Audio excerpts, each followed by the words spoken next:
Quand il descend, oui, tout s'arrête. Ce matin, c'est le deuxième grand point que nous voyons. Le premier point, c'était ce que le réveil n'est pas. Ou on peut appeler ça grand A, ce que le réveil n'est pas. Maintenant, grand B, ce qu'est le réveil spirituel. Le réveil spirituel, c'est quoi? Et je vais vous amener à un passage de la parole de Dieu, dans Ésaïe 63, verset 19. Ésaïe 63, verset 19. Où Ésaïe disait ceci: nous sommes depuis longtemps comme un peuple que tu ne gouvernes pas, et qui n'est point appelé de ton nom. Oh, si tu déchirais les cieux, et si tu descendais, les montagnes s'ébranleraient devant toi. Voilà ce qu'Ésaïe dit. Il dit, nous sommes depuis longtemps comme un peuple que tu ne gouvernes pas. Un peuple qui n'est pas gouverné par Dieu, vous savez ce que c'est? C'est la misère. Il dit, et qui n'est point appelé de ton nom.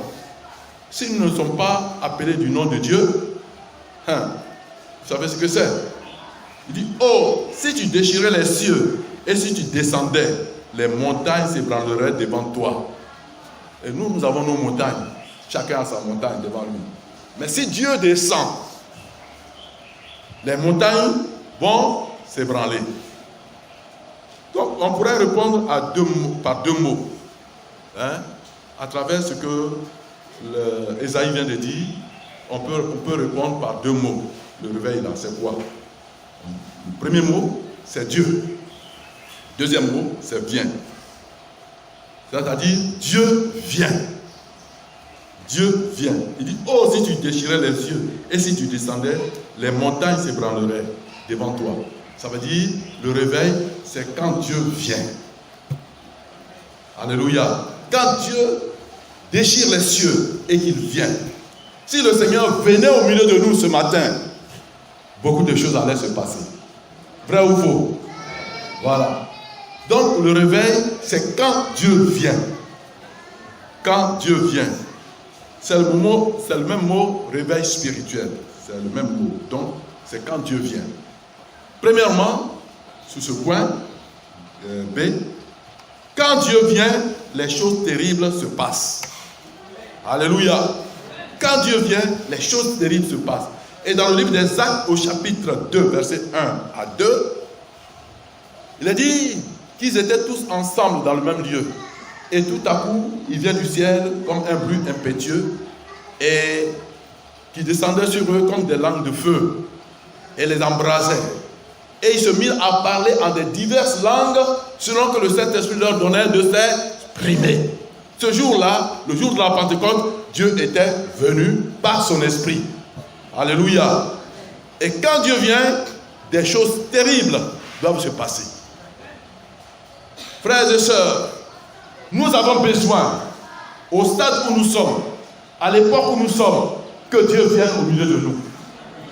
Si nous voulons que Dieu vienne, nous devons dire Amen. Amen. Qui veut que Dieu vienne dans sa vie? Qui veut que Dieu vienne dans son foyer? Amen. Qui veut que Dieu vienne dans sa famille? Amen. Qui veut que Dieu vienne dans l'église? Qui veut que Dieu vienne dans notre ville, à Beauville? Amen. Et en Côte d'Ivoire, en Afrique et dans le monde? Amen. Le réveil doit tenir compte de tout cela, tous ces aspects-là. Et chers frères et sœurs, à partir de ce jour, prenons un engagement. Chacun doit dire, Dieu vient dans ma vie. Parce que le réveil commence d'abord par nous-mêmes, avant d'aboutir aux autres. Et ce matin, il ne faut pas regarder ton frère, il ne faut pas regarder ta soeur, il ne faut pas dire tel, non. Toi-même là, que Dieu vienne dans ta vie, Dieu vienne dans ton foyer, Dieu vienne dans tes affaires, Dieu vienne dans le lieu où tu es. Que Dieu vienne. Alléluia. Alléluia. Et quand Dieu vient, le Saint-Esprit convainc. Quand Dieu est là, quand l'Esprit de Dieu est là, Le Saint-Esprit agit dans nos cœurs, nous convainc de péché, de justice et de jugement et nous amène à la repentance. Si nous sommes là et que nous péchons et que le péché ne nous dit rien, tu es mort, tu dors. Mais si tu sais, dès que tu poses un acte, le Saint-Esprit est là et il te tape le cœur, il dit non, non, non, non, non, ça c'est pas bon.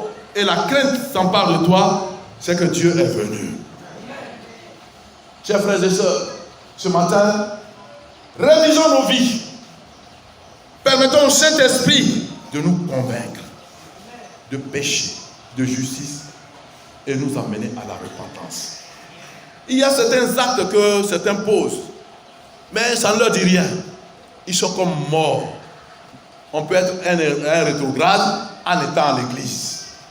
On peut être un rétrograde en dansant. On peut être un rétrograde en prêchant. On peut être un rétrograde en chantant. On peut être un rétrograde en faisant même l'œuvre de Dieu. Ce matin, frères et sœurs, permettons au Saint-Esprit de nous convaincre de péché, de justice et de jugement, afin de nous amener à la repentance. Cela est très important.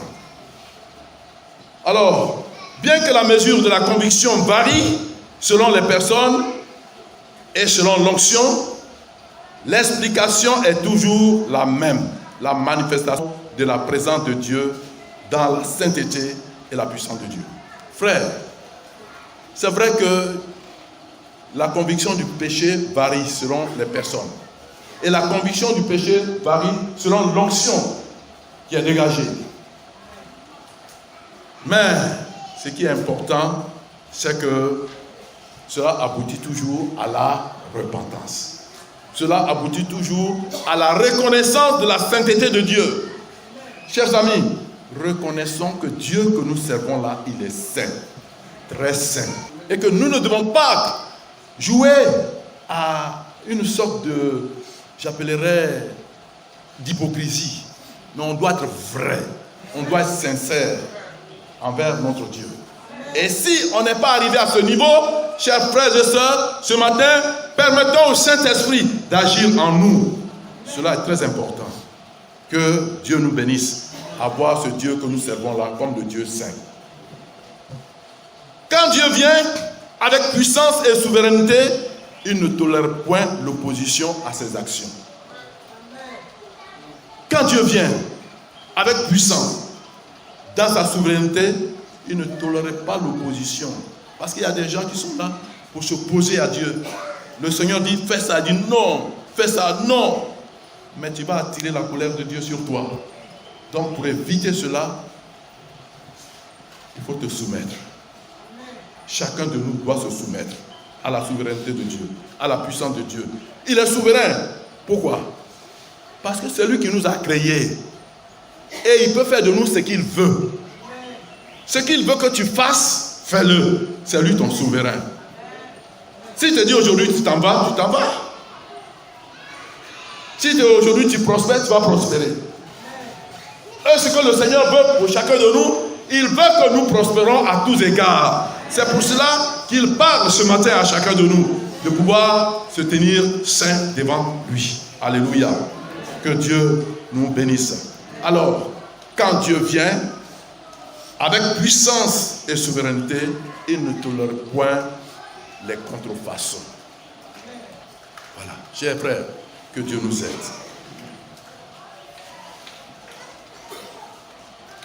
Alors, quand Dieu désire accomplir ses désirs ou ses desseins divins, il est mieux pour l'homme de ne pas s'imposer ou s'interposer.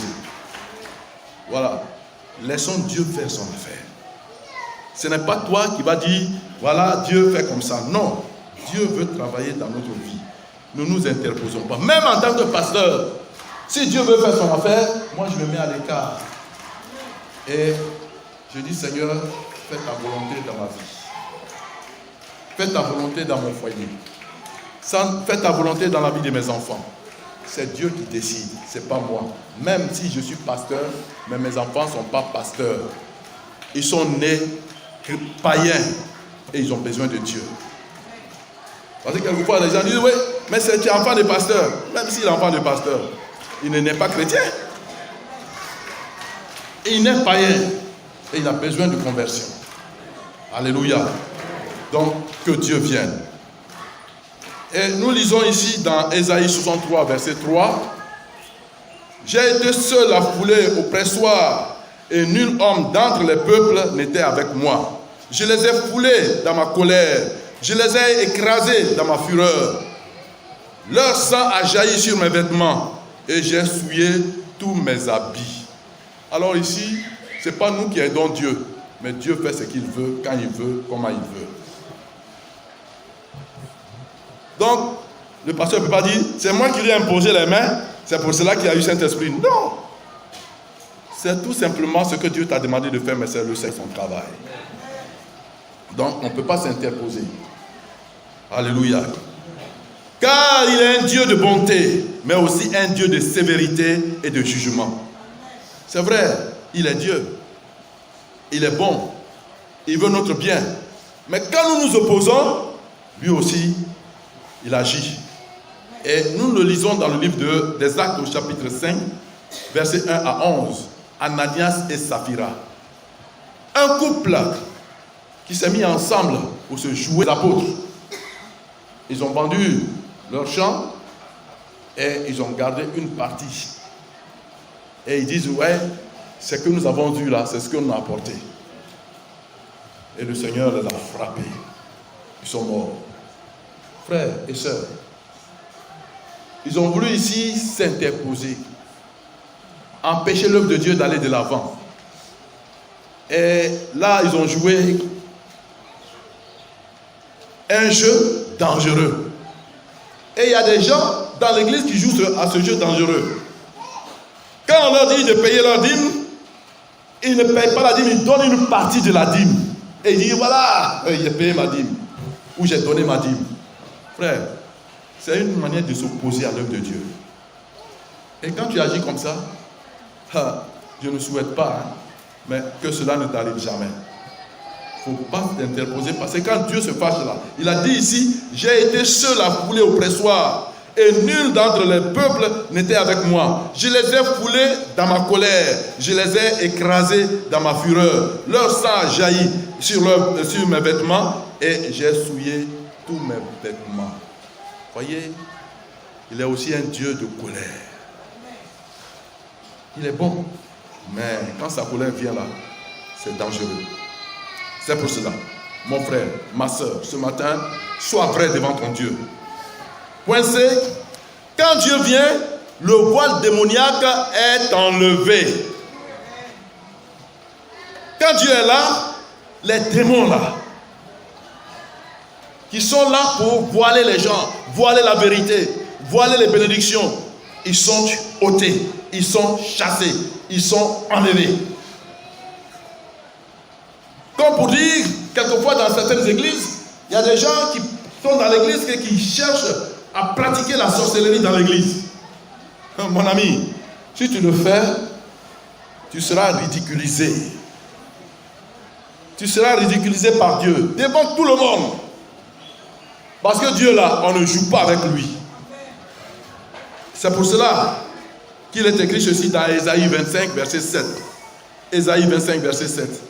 Et sur cette montagne, il anéantit le voile qui voile tous les peuples, la couverture qui couvre toutes les nations. L'auteur de ce cantique d'action de grâce met en évidence le fait que le Seigneur bénit tellement cette ville de sorte que l'Esprit de Dieu accomplit une grande œuvre.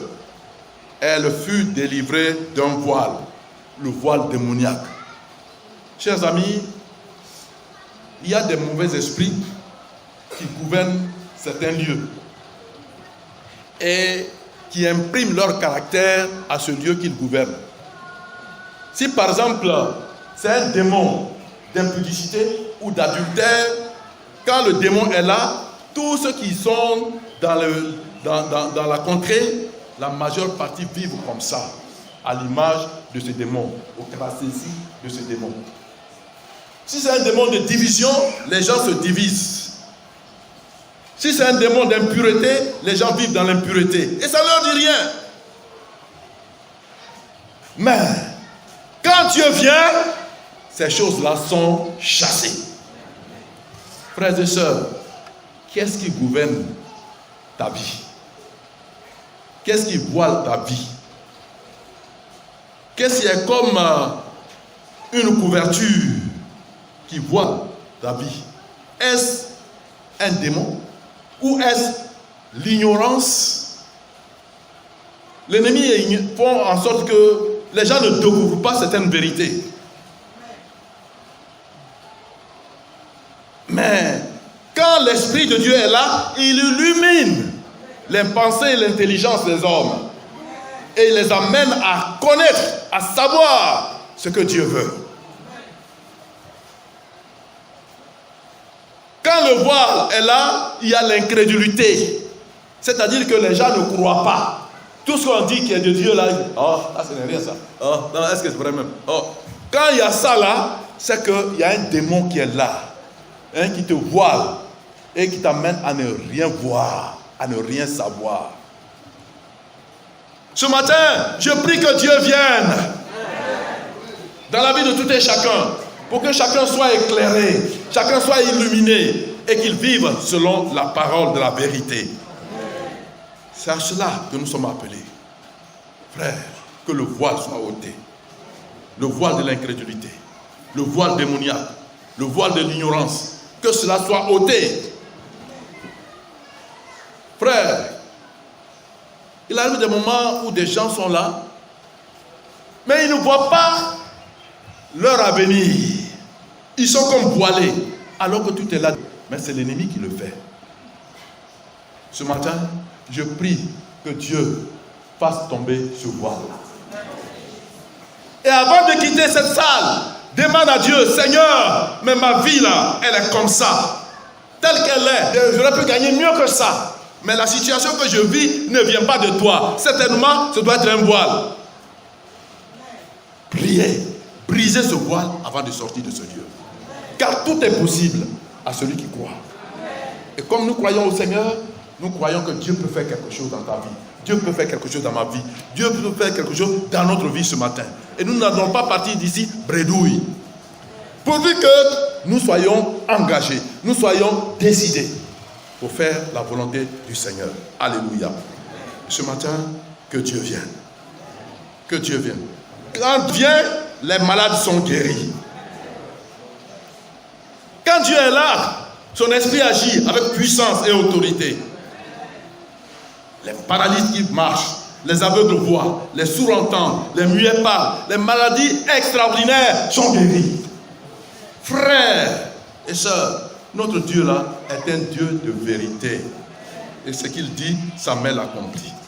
Ainsi, le réveil est une conviction de péché et une repentance nouvelle, suivie d'un désir intense de vivre dans l'obéissance envers Dieu. Mais aussi, le réveil est une prise de conscience. La sortie d'un état liturgique, l'entrée dans un état de conscience-activité. On est là, on ne fait rien, on vit dans la monotonie, on prend sa Bible, on vient à l'église, on sort de l'église, on s'en va manger, on dort. Et c'est toujours les mêmes répétitions sans changement. Quand on dort, c'est comme ça. Mais quand on est réveillé, on voit ce qu'on doit faire. Et on a attiré à ça. Et on travaille. Frère, il faut que nous prenions conscience. Et que nous sortions de notre état de dormeur. Parce que même on est là. Qui est venu ce matin? Qui a amené une âme à l'église? Personne. Pour nous, c'est venir écouter la parole de Dieu. Oh, il a bien prêché. Hein. L'autre là, oh, non, il ne prêche pas bien. Hein. Et puis ça s'arrête là. Mais tu as fait quoi de meilleur? Tu as ajouté quoi à l'œuvre de Dieu? Rien. Il faut une prise de conscience qui nous fait réaliser deux choses. Premièrement, l'état où nous sortons à peine.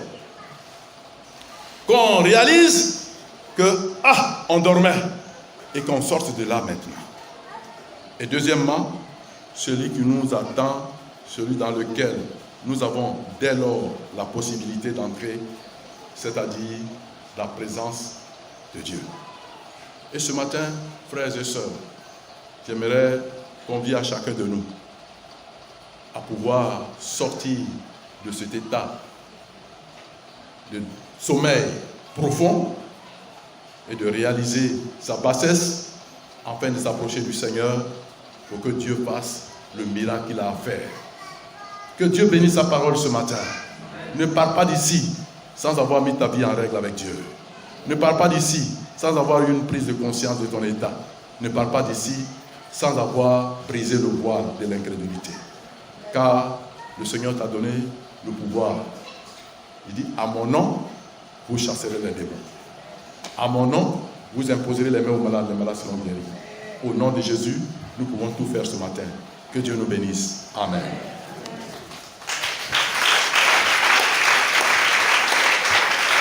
Nous allons nous tenir debout et nous allons passer un bon moment dans la prière. Un bon moment dans la prière. On va se tenir debout et on va demander au Seigneur, Seigneur, réveille-moi. Seigneur, réveille-moi. Mais avant que tu me réveilles, viens dans ma vie. Demandons au Seigneur de venir dans notre vie. Demandons au Seigneur de venir dans notre foyer. Demandons au Seigneur de venir dans notre famille. Demandons au Seigneur de venir dans notre Agoville et dans notre pays. Ensemble, élevons la voix et prions Dieu. Quand il descend, l'atmosphère change, il y a transfert en tout ciel. Quand il descend,